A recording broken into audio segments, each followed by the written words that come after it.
الحمد لله نحمده ونستعينه ونستغفره ونعوذ بالله من شرور أنفسنا ومن سيئات أعمالنا من يهده الله فلا مضل له ومن يضلل فلا هادي له وأشهد أن لا إله إلا الله وحده لا شريك له وأشهد أن محمدًا عبده ورسوله أما بعد فإن خير الحديث كتاب الله وخير الهدي هدي محمد صلى الله عليه وسلم وشر الأمور محدثاتها وكل محدثة بدعة وكل بدعة ضلالة وكل ضلالة في النار. أعوذ بالله من الشيطان الرجيم. بسم الله الرحمن الرحيم. أرأيت الذي يكذب بالدين فذلك الذي يدع اليتيم ولا يحض على طعام المسكين. معزز اسلامی و دینی بھائیوں، پچھلے دو خطبات سے آپ کے سامنے برے اخلاق کا ذکر چل رہا ہے. سب سے پہلے آپ کو جھوٹ کی خطرناکی سے آگاہ کیا گیا تھا اور سچائی کے فوائد بتائے گئے تھے. پچھلے جمعہ میں آپ کے سامنے ایک بہت بڑی اخلاقی برائی جو کہ شراب کا پینا ہے، اس کا ذکر آپ کے سامنے تفصیل سے کیا گیا. شراب کی حرمت اور نشہ آور اشیاء کی حرمت، جو بھی چیزیں انسان کی عقل کو مار دے، انسان کی عقل کو مفلوج کر دیں، ان اشیاء کی حرمت کا ذکر آپ کے سامنے کیا گیا اور بتایا گیا کہ ان اشیاء کے استعمال کی وجہ سے انسان کس حد تک گر جاتا ہے اور کہاں تک پہنچ جاتا ہے. آج کے خطبہ جمعہ میں آپ کے سامنے قرآن کریم کی مشہور سورۃ الماعون کی روشنی میں کچھ بری عادتوں اور بری خصلتوں کا ذکر کرنا چاہتا ہوں. سورۃ الماعون یہ قرآن کریم کے 30ویں پارے کی چھوٹی سی سورت ہے جس کے اندر کل 7 آیتیں ہیں. اللہ رب العالمین نے پہلی 3 آیتوں میں کافروں کا ذکر کیا ہے یا کمزور ایمان والے مسلمانوں کا ذکر کیا ہے کہ جن کا ایمان آخرت کے تعلق سے کمزور ہوتا ہے یا بدلے کے دن کے تعلق سے کمزور ہوتا ہے تو ان کے اندر کیا کیا بد اخلاقیاں پائی جاتی ہیں. اللہ رب العالمین نے اس صورت کے اندر ان کا ذکر کیا ہے. اللہ رب العالمین نے نبی صلی اللہ علیہ وسلم کو مخاطب بنا کر فرمایا کہ ارأیت الذی یکذب بالدین، کہ اے نبی صلی اللہ علیہ وسلم، کیا آپ نے نہیں دیکھا، کیا آپ نے مشاہدہ نہیں کیا اس شخص کا کہ جو بدلے کے دن کو جھٹلاتا ہے، بدلے کے دن کو جھٹلاتا ہے. مسلمانوں کا یہ خاصہ ہے کہ اس امت کا کامل ایمان آخرت کے دن پر ہوتا ہے، حشر کے دن پر ہوتا ہے اور بعث کے دن پر ہوتا ہے. لیکن اس قوم کے علاوہ دنیا کے اندر جو بھی قومیں ہیں، جو بھی مذاہب پائے جاتے ہیں، ان کے یہاں مرنے کے بعد کا صحیح تصور نہیں پایا جاتا ہے. ہمارے مذہب نے ہمیں یہ تصور دیا ہے اور ہمارے مذہب نے یہ تاکید کی ہے کہ آخرت کے دن پر ایمان لایا جائے، بدلے کے دن پر ایمان لایا جائے اور دوبارہ اٹھائے جانے پر ایمان لایا جائے. اور ایمان کے جو 6 ارکان ہیں اس میں ایک اہم رکن بعث بعد الموت کو قرار دیا ہے کہ بعث بعد الموت یعنی مرنے کے بعد دوبارہ اٹھایا جانا، اللہ رب العالمین کے سامنے پیش ہونا، سور پھونکا جانا، یہ ساری چیزیں برحق ہیں اور یہ ساری چیزیں پیش آنے والی ہیں. بلکہ اسی مقصد سے اللہ رب العالمین نے اس دنیا کے اندر ہم کو پیدا کیا ہے کہ ہم آخرت پر ایمان لا کر اللہ رب العالمین کے سامنے ہم کو کھڑا ہونا ہے، اس بات پر ایمان لا کر اللہ رب العالمین سے ڈر کر اس دنیا کے اندر زندگی گزاریں۔ اللہ رب العالمین نے ہماری پیدائش کا مقصد ہی یہی قرار دیا ہے کہ بندہ خلوص کے ساتھ، اخلاص کے ساتھ اللہ رب العالمین کی پرستش کرے، اللہ رب العالمین کی عبادت کرے، اور پھر اس عبادت سے اللہ رب العالمین کے عظیم ثواب کی امید رکھے۔ اللہ رب العالمین نے ذکر فرمایا کہ الف لام میم ذالک الکتاب لا ریب فیہ ھدی للمتقین الذین یؤمنون بالغیب۔ اللہ رب العالمین نے پہلی ہی صورت کے اندر اللہ رب العالمین نے غیب پر ایمان کا ذکر کیا ہے، اور غیب یہ آخرت کے دن پر ایمان لانا یہ بھی غیب کے اندر داخل ہے، اور اسی طرح سے قرآن کریم کی مشہور صورت جس کو ہم سورۃ الفاتحہ کے نام سے جانتے ہیں، اللہ رب العالمین اس میں فرماتا ہے کہ الحمدللہ رب العالمین الرحمن الرحیم مالک یوم الدین، کہ جو اللہ بدلے کے دن کا مالک ہے، یعنی یوم آخرت کا مالک ہے، یوم حشر کا مالک ہے، یوم البعث کا مالک ہے، اس اللہ پر ہم کو ایمان لانا ہے اور بدلے کے دن پر ایمان لانا ہے۔ اور اللہ رب العالمین نے آخرت کے احوال کا، جنت کے احوال کا، جہنم کے احوال کا قرآن کریم کے اندر تفصیل سے ذکر کیا ہے، بالخصوص سورۃ الدہر کے اندر، اور اسی طرح سے سورۃ الواقعہ کے اندر اللہ رب العالمین نے تفصیل سے جنت کی نعمتوں کا اور جہنم کے عذاب کا ذکر کیا ہے۔ لہٰذا ہمارا ایمان آخرت پر مکمل انداز میں ہونا یہ بہت ضروری ہے۔ تو اللہ رب العالمین نے اس سورت کی پہلی آیت میں فرمایا کہ ارأیت الذی یکذب بالدین فذلک الذی یدع الیتیم، کہ اے نبی صلی اللہ علیہ وسلم، کیا آپ نے اس شخص کا مشاہدہ نہیں کیا، کیا آپ نے ان لوگوں کو نہیں دیکھا کہ جو بدلے کے دن کو جھٹلاتے ہیں،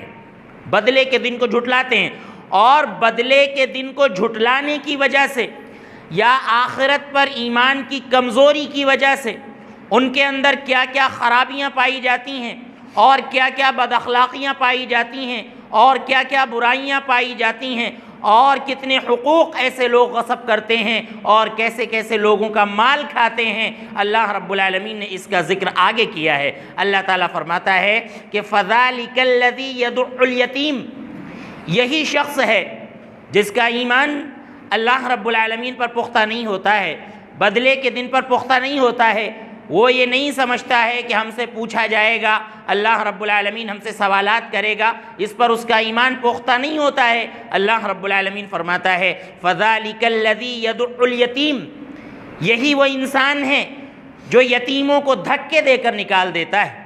یتیموں کو دھکے دیتا ہے، یتیموں کو دھتکار کر بھگا دیتا ہے، ان کے حقوق کو ادا نہیں کرتا ہے۔ حالانکہ یتیموں کے حقوق کی پاسداری کا اللہ رب العالمین نے قرآن کریم کے اندر حکم دیا ہے، اور زبردست انداز میں اللہ رب العالمین نے اس بات کا ذکر فرمایا ہے کہ جو لوگ یتیموں کے مال کو غصب کر لیتے ہیں اور ظلماً یتیم کے مال کو کھاتے ہیں، ایسے لوگ اپنے پیٹ کے اندر جہنم کی آگ بھرتے ہیں۔ اللہ رب العالمین فرماتا ہے کہ ان الذین یأکلون اموال الیتامی ظلما انما یأکلون فی بطونہم نارا وسیصلون سعیرا، کہ بے شک جو لوگ یتیم کا مال ظلماً کھاتے ہیں، ظلم کے طور پر ان کا مال کھا لیتے ہیں، اور یہ سمجھتے ہیں کہ ان کے اوپر سے باپ کا سہارا اٹھ گیا ہے، باپ کا دست شفقت اٹھ گیا ہے، اس وجہ سے وہ ان کے مال کو ہڑپ لیتے ہیں، ظلماً ان کے مال کو کھا لیتے ہیں۔ اللہ رب العالمین فرماتا ہے کہ وہ یتیم کا مال حقیقت میں نہیں کھا رہے ہیں، بلکہ انما یأکلون فی بطونہم نارا، وہ اپنے پیٹ کے اندر وہ جہنم کی آگ بھر رہے ہیں، وَسَيَصْلَوْنَ سَعِيرًا، اور ایسے لوگ جہنم میں داخل ہوں گے، ایسے لوگ جہنم میں جلائے جائیں گے۔ تو اللہ رب العالمین کی کتنی سخت وعید ہے یتیم کے مال کے سلسلے میں کہ اگر اس کے مال کو کوئی ناجائز طریقے سے کھاتا ہے تو اپنے پیٹ کے اندر جہنم کی آگ کو بھر رہا ہے۔ اور اللہ رب العالمین نے فرمایا کہ فَأَمَّا الْيَتِيمَ فَلَا تَقْهَرْ، نبی صلی اللہ علیہ وسلم کو مخاطب بنا کر اللہ رب العالمین نے فرمایا کہ اے نبی صلی اللہ علیہ وسلم، یتیموں پر آپ ظلم نہ کریے، وَأَمَّا السَّائِلَ فَلَا تَنْهَرْ، اور اگر کوئی مانگنے والا آ جائے تو اس کو جھڑک کر منع نہ کریے، اس کو مت بھگائیے۔ اللہ رب العالمین نے ان دو آیتوں میں یتیموں کا اور سائلین کے حقوق کی پاسداری کرنے کا حکم دیا ہے، اور اس بات کا حکم دیا ہے کہ یتیموں کے اوپر ظلم نہ کیا جائے۔ آپ سوچئے کہ وہ ذات یعنی نبی صلی اللہ علیہ وسلم کی ذات سے کیسے یہ امید کی جا سکتی ہے کہ آپ کسی یتیم پر ظلم کریں گے، بلکہ اللہ رب العالمین نے نبی صلی اللہ علیہ وسلم کو مخاطب بنا کر پوری امت کو اور پوری قوم کو یہ پیغام دینا چاہا ہے کہ نبی صلی اللہ علیہ وسلم کو اس بات کا جب حکم دیا جا رہا ہے کہ اے نبی صلی اللہ علیہ وسلم، آپ سے کسی یتیم پر ظلم نہ ہونے پائے،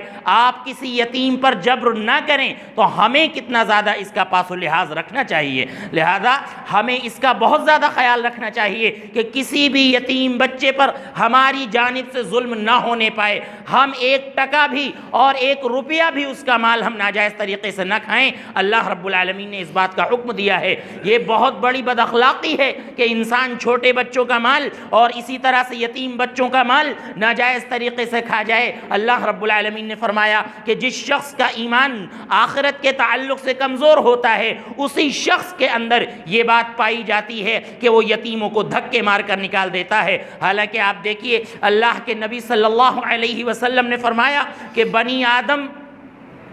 یہ اللہ رب العالمین کے سامنے ٹل نہ سکیں گے جب تک کہ 5 سوالوں کا جواب نہ دے دیں۔ اللہ کے نبی صلی اللہ علیہ وسلم نے فرمایا کہ ان 5 سوالوں میں سے ایک سوال ہوگا مال کے بارے میں کہ من این اکتسبہ وفیما انفقہ، کہ مال کو کہاں سے حاصل کیا، مال کو کہاں سے کمایا، وفیما انفقہ، اور مال کو کہاں پر خرچ کیا۔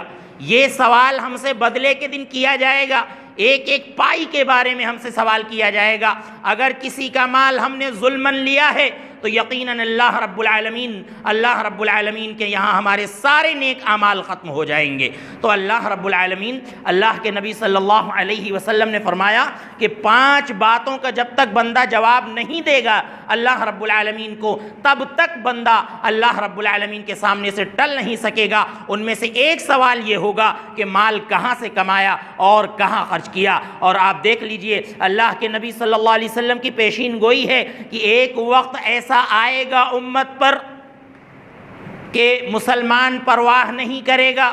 انسان پرواہ نہیں کرے گا کہ اس کے پاس مال کہاں سے آ رہا ہے، امن الحلال امن الحرام، حرام ذریعے سے آ رہا ہے یا حلال ذریعے سے آ رہا ہے، اس کی پرواہ وہ نہیں کرے گا، بس مال کو اکٹھا کرنے کی فکر اس کے اندر ہوگی۔ تو آپ دیکھ لیجئے اللہ رب العالمین نے قرآن کریم کے اندر کئی ایک مقامات پر اس کا ذکر کیا ہے کہ وَيْلٌ لِكُلِّ هُمَزَةٍ لُمَزَةٍ الَّذِي جَمَعَ مَالًا وَعَدَّدَهُ يَحْسَبُ أَنَّ مَالَهُ أَخْلَدَهُ، انسان کو صرف مال کی حرص ہو، صرف مال کی لالچ ہو، اور وہ یہ سمجھے جیسا کہ اللہ رب العالمین نے بیان فرمایا کہ یحسب ان مالہ اخلدا، اپنے مال کو اس طرح سے سینت کر رکھتا ہے اور ظلم کر کر کے لوگوں کے مالوں کو اس طرح سے جمع کرتا ہے۔ یحسب ان مالہ اخلدا، وہ یہ گمان کرتا ہے کہ اس کا یہ مال اس کو اس دنیا کے اندر ہمیشہ باقی رکھے گا، ہمیشہ باقی رکھے گا۔ حالانکہ ایسا نہیں ہے، بلکہ یہ مال ایک وقتی چیز ہے جو انسان کے پاس سے فنا ہو جائے گی۔ اگر اس کا صحیح استعمال کیا تو اللہ رب العالمین ہم کو بھرپور اجر عطا فرمائے گا، اگر اس کا ہم نے غلط استعمال کیا اور ناجائز طریقے سے اس کو حاصل کیا تو اللہ کی قسم اللہ رب العالمین ہم کو کہیں کا نہ چھوڑے گا۔ اور آپ دیکھ لیجئے اللہ کے نبی صلی اللہ علیہ وسلم کا سخت ارشاد ہے کہ من اخذ شبرا من الارض ظلما فانه يطوقه يوم القیامة من 7 ارضین، کہ اگر کسی شخص نے کسی کی زمین، ایک بالشت زمین اگر ظلماً ہڑپ کر لی تو اس ایسے شخص کو آخرت میں قیامت کے دن 7 زمینوں کا طوق پہنایا جائے گا، 7 زمینوں کا طوق پہنایا جائے گا۔ اللہ کے رسول صلی اللہ علیہ وسلم کی یہ سخت وعید ہے کہ کسی کا مال ناجائز طریقے سے ہڑپا جائے، کسی کا مال ناجائز طریقے سے کھایا جائے۔ تو اللہ رب العالمین نے فرمایا کہ جو یتیموں کا مال ناجائز طریقے سے کھاتا ہے اس کا ایمان در حقیقت بدلے کے دن کے سلسلے میں کمزور ہوتا ہے۔ تبھی وہ یتیم کے مال کو کھاتا ہے۔ آگے اللہ رب العالمین نے فرمایا فَذَلِكَ الَّذِي يَدُعُّ الْيَتِيمَ وَلَا يَحُضُّ عَلَىٰ طَعَامِ الْمِسْكِينِ، جس کا ایمان بدلے کے دن پر کمزور ہوتا ہے، ایسا شخص لوگوں کو مسکین کے کھلانے پر ابھارتا نہیں ہے، مسکین کو کھانا کھلانے پر ابھارتا نہیں ہے۔ ایک بلیغ انداز ہے اللہ رب العالمین کا بیان کرنے کا کہ جب وہ ابھارتا نہیں ہے تو اس کا مطلب خود وہ خسیس ہوگا، خود وہ بخیل ہوگا، بہت زیادہ، بہت کنجوس ہوگا، خود وہ خرچ نہیں کرتا ہوگا، اسی لیے وہ دوسروں کو ابھارتا بھی نہیں ہوگا۔ حالانکہ آپ دیکھیے اگر کوئی شخص یتیم بھوکا یا غریب مسکین ہماری وجہ سے مر رہا ہے اور ہم اس کو کھانے کے لیے نہیں دے رہے ہیں اور وہ مر رہا ہے، پریشان ہے، اللہ رب العالمین نے قرآن کریم کے اندر اس کا اس انداز سے ذکر کیا ہے کہ انسان خود اعتراف کرے گا کہ ما سلککم فی سقر قالوا لم نک من المصلین ولم نک نطعم المسکین، کہ جب جہنمیوں سے پوچھا جائے گا کہ تم کو جہنم میں کیوں داخل کیا گیا تو سب سے پہلے وہ اعتراف کریں گے کہ لم نک من المصلین، ہم نماز کے پابند نہیں تھے، ہم نماز نہیں پڑھتے تھے، ولم نک نطعم المسکین، اور ہم مسکینوں کو کھانا نہیں کھلاتے تھے، ہم مسکینوں کو کھانا نہیں کھلاتے تھے، اس لیے آج ہم کو جہنم میں داخل کر دیا گیا ہے۔ اور اللہ رب العالمین نے سورۃ البلد کے اندر فرمایا کہ فَلَقُتَحَمَ الْعَقَبَةَ وَمَا أَدْرَاكَ مَا الْعَقَبَةُ فَكُّ رَقَبَةٍ أَوْ إِطْعَامٌ فِي يَوْمٍ ذِي مَسْغَبَةٍ، کہ ابھی لوگوں نے گھاٹی کو پار نہیں کیا ہے، یعنی ابھی لوگ مکمل اسلام کے اندر داخل نہیں ہوئے ہیں، مکمل شریعت کے اندر داخل نہیں ہوئے ہیں، انہوں نے کلمہ تو ضرور پڑھ لیا ہے لیکن کلمے کے تقاضوں کو نہیں سمجھا ہے، انہوں نے ابھی اس آیت پر مکمل طور سے عمل نہیں کیا ہے کہ اللہ رب العالمین فرماتا ہے یا ایھا الذین آمنوا ادخلوا فی السلم کافہ، کہ اے ایمان والو اسلام کے اندر پورے داخل ہو جاؤ۔ اسلام کے اندر پورے داخل ہونے کا مطلب یہ ہے کہ غریبوں پر خرچ کیا جائے۔ اللہ رب العالمین نے فرمایا فَلَقُتَحَمَ الْعَقَبَةَ وَمَا أَدْرَاكَ مَا الْعَقَبَةُ، کہ ابھی تک ایمان والوں نے گھاٹی کو پار نہیں کیا ہے۔ اللہ فرماتا ہے وَمَا الْعَقَبَةُ وَمَا أَدْرَاكَ مَا الْعَقَبَةُ، کہ یہ گھاٹی کو پار کرنا کیا ہے؟ اللہ رب العالمین فرماتا ہے فَكُّ رَقَبَةٍ، فَكُّ رَقَبَةٍ، کہ گردن آزاد کی جائے۔ کسی کو سزا دی جا رہی ہے اللہ پر ایمان لانے کی وجہ سے، کوئی شخص کسی کی قید و بند کی صعوبتیں برداشت کر رہا ہے، آپ اس کو خرید کر اللہ رب العالمین کے لیے آزاد کر دیں۔ آپ دیکھیے ایسے 17 اور 18 غلاموں کو حضرت ابو بکر صدیق رضی اللہ عنہ نے خرید کر آزاد کرایا، جن پر اللہ رب العالمین پر ایمان لانے کی وجہ سے ان کو تکلیفیں دی جاتی تھیں۔ مائی عائشہ رضی اللہ عنہ کہتی ہیں کہ ہمارے ابا ابو بکر بہت زیادہ رقیق القلب تھے، بہت زیادہ نرم دل تھے، ہمارے ابا نے 17-18 غلاموں کو خرید کر آزاد کرایا، کیونکہ انہیں اللہ پر ایمان لانے کی پاداش میں ان کو عذاب دیا جاتا تھا، ان کے مالک ان کو سزائیں دیتے تھے، ابو بکر صدیق رضی اللہ عنہ نے ان کو آزاد کرایا۔ اللہ رب العالمین فرماتا ہے کہ او اطعام فی یوم ذی مسغبہ، یا بھوک والے دن میں کسی یتیم کو کھانا کھلانا، یہ بھی گھاٹی کو پار کرنا ہے۔ یعنی صرف ایمان لانا کافی نہیں ہے بلکہ مسکین کو کھانا کھلانا یہ بھی ایمان میں داخل ہے، یہ بھی اسلام میں داخل ہے، یہ بھی شریعت کا ایک حصہ ہے، اور یہ حقوق العباد میں سے ایک بہت بڑا حق ہے۔ ایک صحابی اللہ کے نبی صلی اللہ علیہ وسلم کے پاس آتے ہیں اور آ کر آپ سے پوچھتے ہیں کہ اے نبی صلی اللہ علیہ وسلم ای الاسلام خیر، سب سے بہترین اسلام کون سا ہے، یا اسلام کی سب سے اچھی خصلت کون سی ہے؟ اللہ کے نبی صلی اللہ علیہ وسلم نے فرمایا تطعم الطعام، تم غریبوں کو کھانا کھلاؤ، مسکینوں کو کھانا کھلاؤ، یتیموں کو کھانا کھلاؤ، مفلس اور کنگال کو کھانا کھلاؤ، یہ اسلام کی سب سے اچھی خصلت ہے۔ اور اللہ کے نبی صلی اللہ علیہ وسلم نے فرمایا وَتَقْرَأُ السَّلَامَ عَلَى مَنْ عَرَفْتَ وَمَنْ لَمْ تَعْرِفْ، اور سلام کرو جس کو تم جانتے ہو اس سے بھی سلام کرو، اور جس کو نہیں جانتے ہو اس سے بھی سلام کرو۔ اللہ رب العالمین نے، اللہ کے نبی صلی اللہ علیہ وسلم نے ذکر فرمایا۔ پتہ یہ چلا کہ یہ بھی بہت بڑی بد اخلاقی ہے کہ انسان جو ہے خالص مفاد پرست بن جائے، انسان وقت کا غلام بن جائے، ابن الوقت بن جائے، انسان مطلبی ہو جائے، صرف اپنے لیے جیے، اپنا خیال کرے، یہ بہت بڑی بد اخلاقی ہے۔ کیونکہ اللہ کے نبی صلی اللہ علیہ وسلم نے فرمایا کہ ایک مسلمان دوسرے مسلمان کا بھائی ہوتا ہے، لا يحقرہ ولا يخذلہ،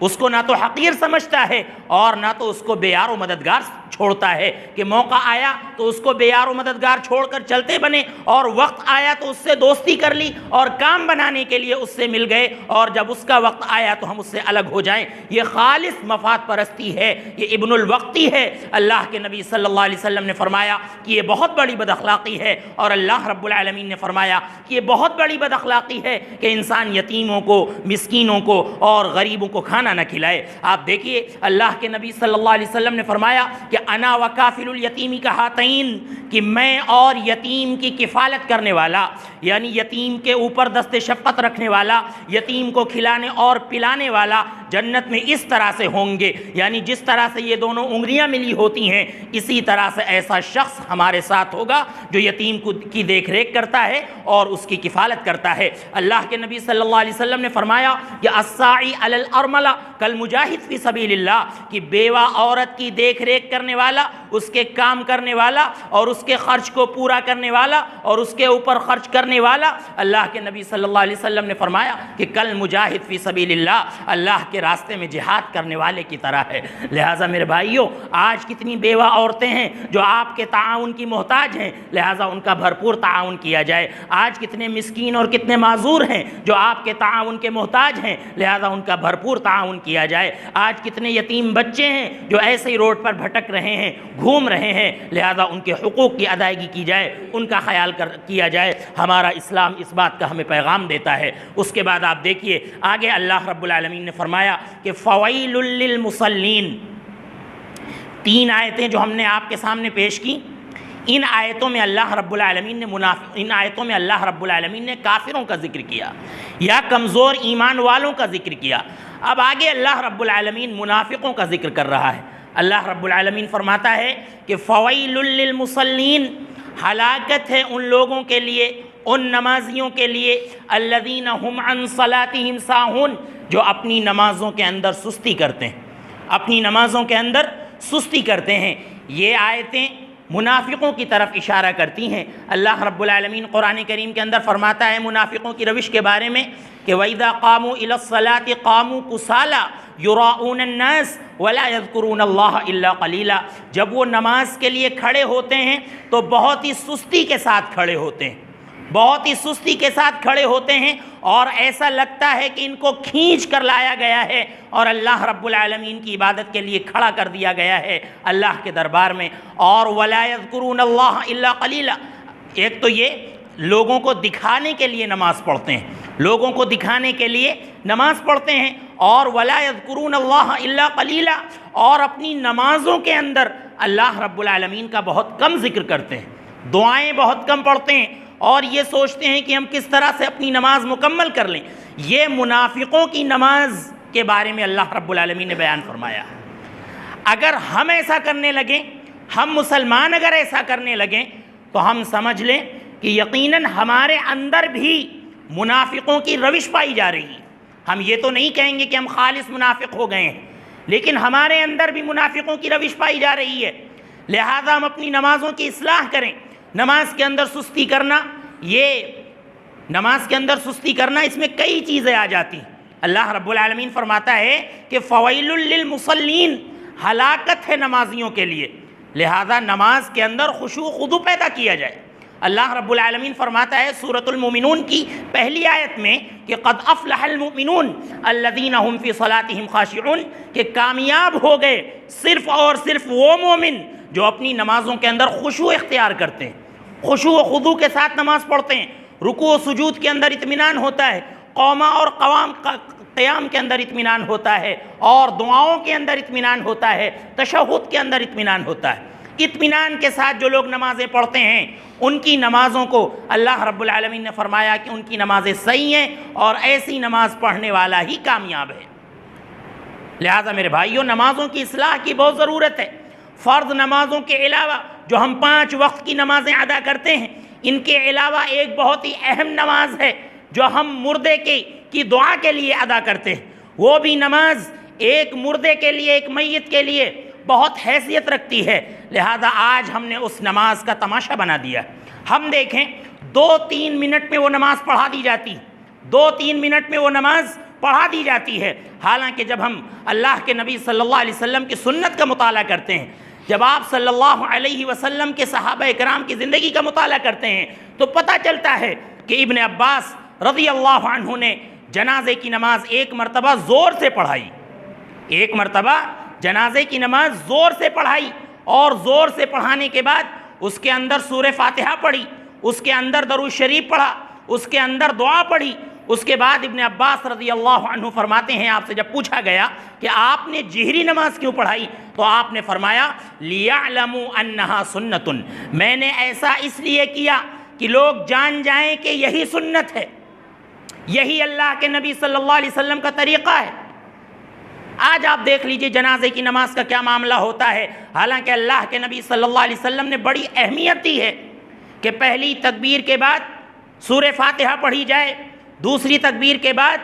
درود شریف پڑھا جائے، تیسری تکبیر کے بعد حدیث کے اندر جو الفاظ ہیں کہ ثم یخلص لہ الدعاء، پھر خلوص کے ساتھ میت کے لیے دعا کی جائے،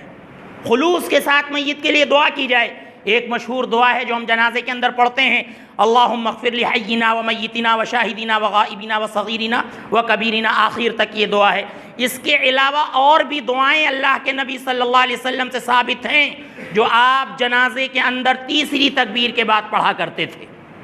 اور بہت اخلاص کے ساتھ، خلوص کے ساتھ آپ میت کے لیے دعا کیا کرتے تھے، کیونکہ وہ اس کے لیے آخری دعا ہوتی ہے جب وہ ہمارے سامنے موجود ہوتا ہے، اور اگر اس دعا میں بھی اس کے لیے اخلاص نہ ہو تو پھر دعا کرنے سے کیا فائدہ۔ ہم دیکھ لیں اپنی نماز جنازہ کو کہ کیسے کیسے ائمہ مسجدوں کے امام ہیں، مشہور مسجدوں کے امام ہیں، لیکن جنازے کی نماز کا سلیقہ انہیں نہیں معلوم، پتہ نہیں وہ کیا سمجھتے ہیں کہ جنازے کی نماز کا مطلب یہ ہے کہ 3 یا 4 منٹ میں یا 2 یا 3 منٹ میں جنازے کی نماز کو مکمل کر دیا جائے۔ حالانکہ اللہ رب کے نبی صلی اللہ علیہ وسلم نے اخلاص کے ساتھ نماز کی ادائیگی کا حکم دیا ہے، اور اخلاص کے ساتھ میت کے لیے دعا کرنے کا حکم دیا ہے۔ اب آپ دیکھ لیجئے، میت کے گھر والوں میں سے اگر کوئی پڑھا لکھا انسان ہے، اگر اس کا بیٹا پڑھا لکھا ہے اور اگر اس لائق ہے کہ وہ جنازے کی نماز پڑھا سکتا ہے، لہذا اس سے زیادہ کوئی حقدار نہیں ہے نماز جنازہ پڑھانے کا، اس کو پڑھانا چاہیے، کیونکہ اپنے والد کے لیے، اپنی ماں کے لیے، اپنے بیٹے کے لیے اور اپنے گھر والوں کے لیے جو سوز اس کے اندر ہوگا، جو تڑپ اس کے اندر ہوگی اور جو اخلاص اس کے اندر ہوگا، وہ کسی بھی شخص کے اندر نہیں ہو سکتا۔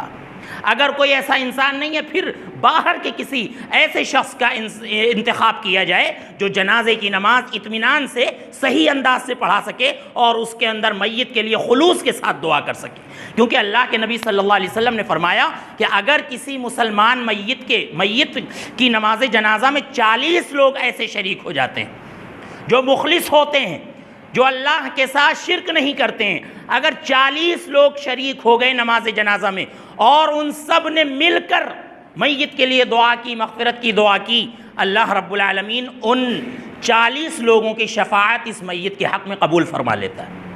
میت کی مغفرت کر دیتا ہے۔ اور ہم نے جنازے کی نماز کو تماشا بنا دیا ہے، 2-3 منٹ میں ہم نماز کو ختم کر لیتے ہیں، لہذا فویل للمصلین میں یہ چیز بھی آ جاتی ہے۔ اگر ہم اس انداز سے نماز ادا کرتے ہیں تو ہم سمجھ لیں کہ ہم منافقوں کی روش پر چلتے ہوئے نماز ادا کر رہے ہیں۔ اللہ رب العالمین فرماتا ہے آگے کہ الذین هم عن صلاتهم ساہون، جو اپنی نمازوں کے اندر سستی کرتے ہیں، اپنی نمازوں کے اندر سستی کرتے ہیں۔ سستی کرنے میں ساری چیزیں داخل ہو جاتی ہیں کہ انسان جو ہے کم وقت کی نماز پڑھے، 5 وقت کی نمازیں ہم پر فرض ہیں، ہم 4 وقت کی نمازیں پڑھیں۔ سستی کرنے میں یہ بھی آ جاتا ہے، جیسا کہ ہم نے بیان کیا، کہ نماز کے اندر سے خشوع و خضوع بالکل ختم ہو جائے، اطمینان نہ ہو، ہم دعائیں ٹھیک سے نہ پڑھیں اور رکوع سجدہ ہمارا ٹھیک سے نہ ہو، یہ بھی جو ہے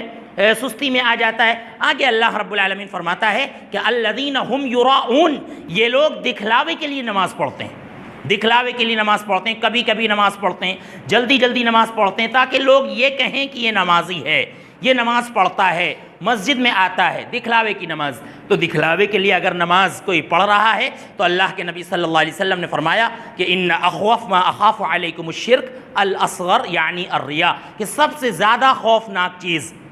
جس سے مجھے ڈر لگتا ہے تم پر وہ کیا ہے؟ شرک اصغر یعنی ریا، یعنی ریا۔ اور اللہ کے نبی صلی اللہ علیہ وسلم نے فرمایا کہ یہ رینگتے ہوئے چیونٹیوں کی طرح داخل ہوتا ہے قوم کے اندر، پتہ نہیں چلتا ہے، اس لیے ریا، نمود، دکھلاوے سے ہم کو بچنا چاہیے اور خلوص اور اخلاص کے ساتھ ہمیں نماز پڑھنا چاہیے۔ آخری آیت میں اللہ رب العالمین نے فرمایا وَيَمْنَعُونَ الْمَاعُونَ، ان لوگوں کی بہت بڑی بد اخلاقی یہ بھی ہوتی ہے کہ یہ چھوٹی چھوٹی برتنے کی چھوٹی چھوٹی چیزوں کو روک لیتے ہیں۔ بہت بڑی بد اخلاقی ہے کہ آپ کے سامنے آپ کے ہاں کوئی چیز ہے اور اگلے کا اس چیز سے کام بن رہا ہے، آپ اس کو دے سکتے ہیں اور وہ آیا آپ سے مانگنے کے لیے تو آپ نے منع کر دیا۔ یہ بہت بڑی بد اخلاقی ہے۔ اللہ رب العالمین نے فرمایا کہ یہ عادت ایسے لوگوں کی ہے جن کا ایمان بدلے کے دن پر مضبوط نہیں ہوتا ہے۔ لہذا برتنے کی چیزوں کو ہم دے دیا کریں، استعمال کی چیزوں کو ہم دے دیا کریں۔ اسی طرح سے المعون کا ایک اور مطلب جو بیان کیا گیا ہے وہ یہ کہ زکوٰۃ روک لیتے ہیں، صدقہ روک لیتے ہیں، زکوٰۃ نہیں دیتے ہیں، صدقہ نہیں دیتے ہیں، خرچ نہیں کرتے ہیں۔ لہذا ایسا ایک مسلمان کو نہیں ہونا چاہیے، ایسا ایک مسلمان کو نہیں ہونا چاہیے، بلکہ استعمال کی جو بھی چیزیں ہم دوسروں کو دے سکتے ہیں، ہماری ذات سے جتنا زیادہ لوگوں کو فائدہ ہو سکتا ہے اتنا زیادہ ہم اپنی ذات سے لوگوں کو فائدہ پہنچائیں۔ یہی اللہ رب العالمین کا اس صورت کے اندر پیغام ہے۔ اللہ رب العالمین ہمیں ان باتوں کو سمجھنے کی اور ان پر عمل کرنے کی توفیق عطا فرمائے۔ اللہ رب العالمین ہمیں غریبوں، مسکینوں، یتیموں، بیواؤں کا خیال کرنے کی توفیق عطا فرمائے۔ اللہ رب العالمین ان پر خرچ کرنے کی توفیق عطا فرمائے۔ اللہ رب العالمین ہمیں بد اخلاقی سے محفوظ رکھے، برے اخلاق سے بچائے اور اچھے اخلاق کو اپنانے کی توفیق عطا فرمائے۔ اللہ رب العالمین ہمیں شرک و بدعات سے محفوظ رکھے۔ اللہ جن بھائیوں نے دعا کی گزارش کی ہے ان کی تمام جائز تمناؤں کو قبول فرما۔ اگر وہ بیمار ہیں تو انہیں شفائے کاملہ عاجلہ عطا فرما۔ اے اللہ ہمارے والدین پر رحم فرما، اے اللہ ہمارے بوڑھے لوگوں پر رحم فرما، اے اللہ تمام مسلمانان عالم پر رحم فرما، اے اللہ ہمارے معاشی حالات پر رحم فرما، اے اللہ تعالیٰ تعلیمی حالات پر رحم فرما۔ اے اللہ جب تک ہمیں اس دنیا میں رکھ، ایمان کی حالت میں رکھ، جب ہمارا خاتمہ ہو ایمان کی حالت میں ہو۔ آمین۔ وآخر دعوانا ان الحمد للہ رب العالمین۔